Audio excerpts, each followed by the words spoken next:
Saint of the Day. June 20. Saint Adalbert of Magdeburg. Archbishop of Magdeburg and Abbot of Wissembourg. Born, 910 AD Alsace or Lorraine, France. Died, June 20, 981 Scherben, contemporarily in, former, Jasa, in Merseburg, Saxony-Anhalt, Germany. Venerated in, Roman Catholic Church, Eastern Orthodox Church. Feast, June 20.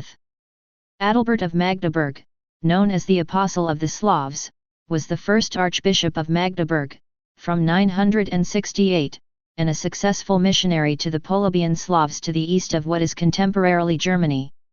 He was later canonized and his liturgical feast day was assigned as June 20.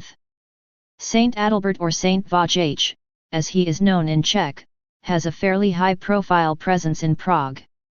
He is the saint in the bishop's mitre, above, left, who gazes down from his lofty perch on the tower on the Charles Bridge. The cathedral is also dedicated to him, along with Saint Vitus and Saint Wenceslaus.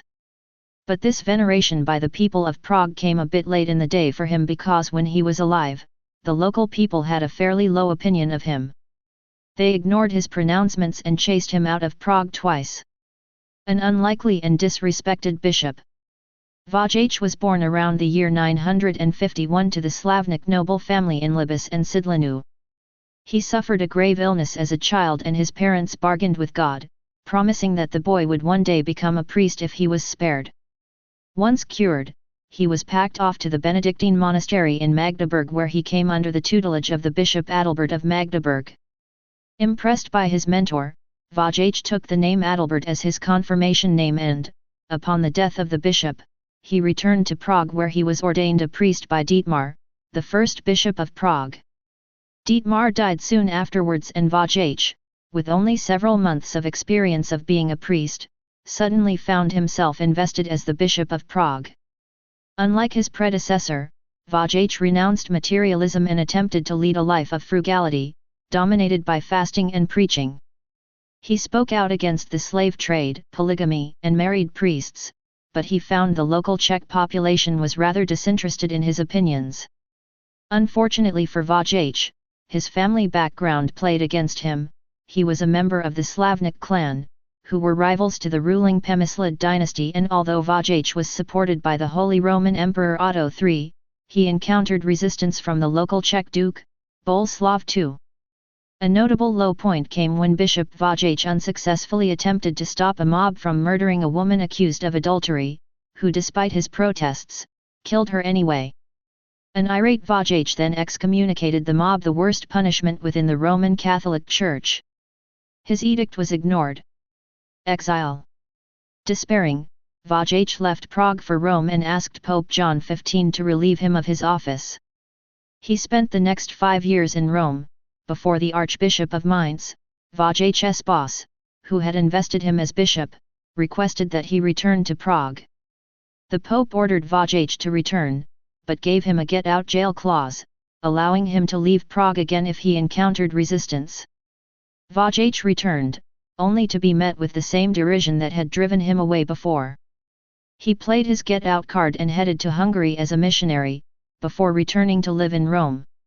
However, the Archbishop was insistent and commanded that Vojtěch returns to his post.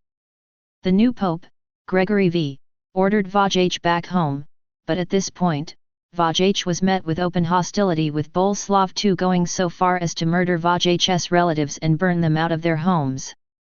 Vojtěch got the message, and decided not to return to Prague, but instead to try his luck as a missionary amongst the pagans in Prussia.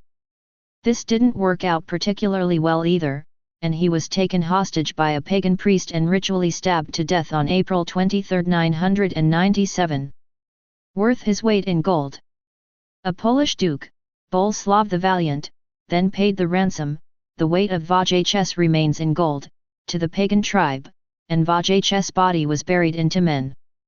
2 years later, Adalbert was sanctified in Rome and was declared a patron saint of Poland. His remains were then moved to the cathedral in Gniezno and his cult was heavily promoted by the Benedictines. In the year 1000, Emperor Otto III travelled to Gniezno and elevated the bishopric to an archbishopric. In 1035, the Czech Duke Bratislav, Boleslav's grandson, led a raid to Gniezno, stole the relics, and removed them to Prague. Interestingly, the Přemyslids had shown little interest in Vojtěch while alive, but once he was a popular saint, they wanted to exploit his cult in an effort to raise the status of Prague to the Archdiocese. However, the plan didn't work and the Prague diocese was not elevated until the reign of Charles IV, over 200 years later. As for Vojtěch, being a popular saint, there are bits of him all over Europe, but we can rest assured in the knowledge that his skull is safely in Prague Cathedral, having been looted by Bratislav in 1035.